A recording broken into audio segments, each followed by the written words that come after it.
सारखं निरुत्साही वाटतं, काहीच करायची इच्छा होत नाही, असं का? जीवनातील चढ-उतार, जबाबदाऱ्या, मानसिक तणाव आणि अपुरी ऊर्जा यामुळे अनेकांना सतत निरुत्साही वाटतं. काहीच करायची इच्छा होत नाही. स्वतःला कशातही रस वाटत नाही. काहीही विशेष आनंददायक वाटत नाही. ही लक्षणे काही वेळा तात्पुरती असतात. पण जर हा अनुभव दीर्घकाळ टिकून राहिला, तर त्याचा आपल्या मानसिक आरोग्यावर मोठा परिणाम होतो.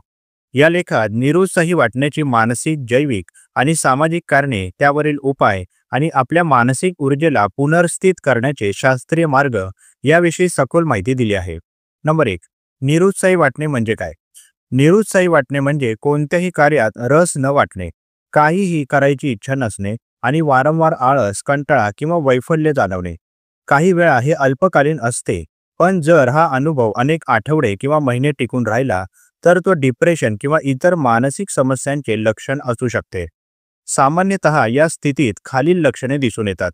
सतत थकवा वाटणे, कोणत्याही गोष्टीत रस वाटत नाही, झोपेच्या पद्धतीत बदल, खूप झोप येणे किंवा झोप न येणे, काहीही खाण्याची इच्छा न होणे किंवा जास्त भूक लागणे, लहानशा गोष्टींनी अस्वस्थ होणे, स्वतःबद्दल नकारात्मक विचार, भविष्यातील योजना आखण्यात रुची नसणे.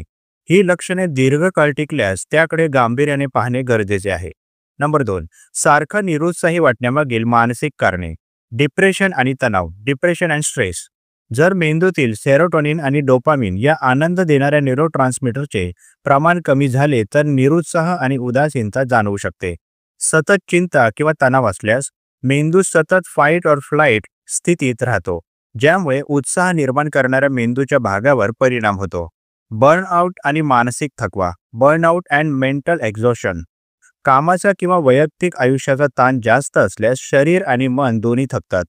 सतत मानसिक श्रम केल्याने मेंदूतील ऊर्जेचे प्रमाण कमी होते, ज्यामुळे काहीही करायची इच्छा होत नाही. आत्मविश्वासाचा अभाव, लॅक ऑफ सेल्फ इस्टीम. मी काही करू शकत नाही, माझ्यात काही विशेष नाही, असे नकारात्मक विचार मनात असतील तर कोणत्याही गोष्टीसाठी प्रयत्न करायची इच्छा होत नाही. हे विचार हळूहळू मोठ्या समस्येत रूपांतरित होऊ शकतात. निर्णय क्षमता आणि उद्दिष्टे स्पष्ट नसणे, लॅक ऑफ क्लिअर गोल्स. काही वेळा आपण कोणते उद्दिष्ट ठरवलेले नसते किंवा ज्या गोष्टींसाठी प्रयत्न करतो त्यात यश मिळत नाही. त्यामुळे मनात निराशा निर्माण होते आणि पुढे जाण्याची प्रेरणा हरवते. लहानपणीचे मानसिक आघात, childhood trauma and emotional wounds. लहानपणी अनुभवलेले मानसिक किंवा भावनिक आघात, तुटलेली नाती किंवा पालकांकडून मिळालेली नकारात्मक टीका यामुळे आत्मविश्वास खालावतो. अशा वेळी मोठेपणीही निरुत्साही वाटू शकते. नंबर 3. जैविक आणि शारीरिक कारणे. पोषण तत्वांची कमतरता, न्यूट्रिशनल डिफिशियन्सीज.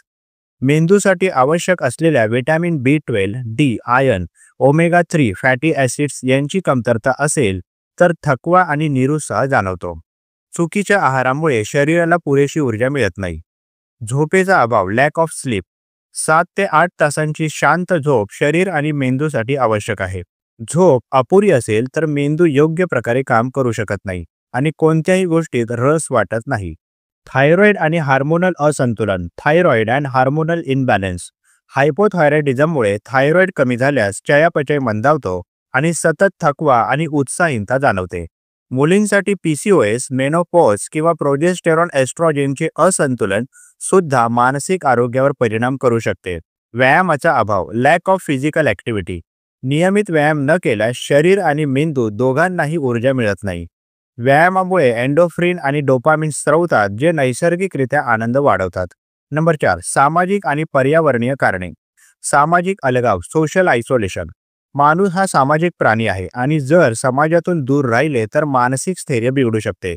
कोणाशी संवाद नसल्यास सतत नकारात्मक विचार मनात येऊ शकतात. नकारात्मक वातावरण, निगेटिव्ह एन्व्हायरमेंट. ज्या ठिकाणी सतत नकारात्मक बोलले जाते, जिथे सतत टीका केली जाते किंवा कुठलेही प्रोत्साहन मिळत नाही, अशा ठिकाणी राहिल्यास प्रेरणा कमी होते. सोशल मीडियाचा अतिरेक, excessive social media use. Social मीडियावरील इतरांचे यश बघून आपण स्वतःला कमी समजू लागतो, ज्यामुळे निराशा वाढते. डिजिटल थकवा, डिजिटल फॅटिक्स. हे देखील मानसिक ऊर्जा कमी करू शकतो. नंबर 5. काय करावे? Effective solutions to boost motivation. मानसिक आरोग्य सुधारण्यासाठी वैज्ञानिक पद्धती. छोटे लक्ष ठेवा, दिवसातून 1 ते 2 छोटी कामे पूर्ण केल्याने आत्मविश्वास वाढतो.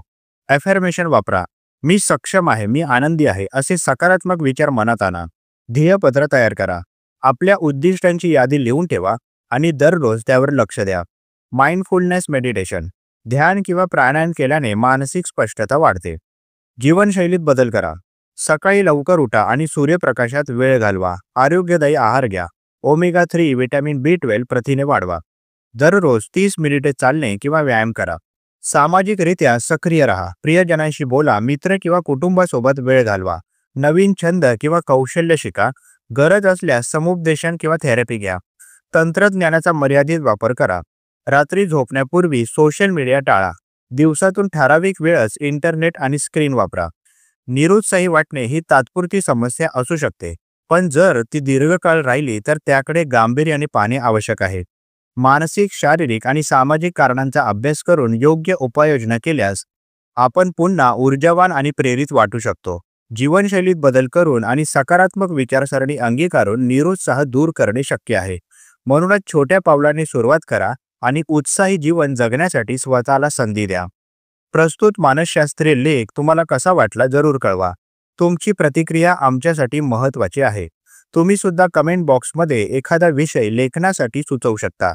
त्यावर लवकरात लवकर आम्ही व्हिडिओ प्रकाशित करण्याचा प्रयत्न करू. तसेच हा उपयोगी व्हिडिओ उपयोगी लोकांना जास्तीत जास्त शेअर करा.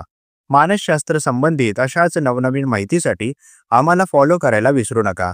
आणि आपल्या अधिकृत व्हॉट्सॲप चॅनलमध्ये सहभागी होण्यासाठी 9137300929 या क्रमांकावर व्हॉट्सॲप करा. तेथे लगेचच तुम्हाला व्हॉट्सॲप चॅनलची लिंक मिळेल. मानसिक समस्येवर गोळ्या घेण्यापेक्षा अधिकृत मदत घ्या. त्यासाठी वर दिलेल्या क्रमांकावर फोन किंवा व्हॉट्सॲप करू शकता. लवकरच एका नवीन विषयासोबत इथेच भेटूया. तूर्तास धन्यवाद.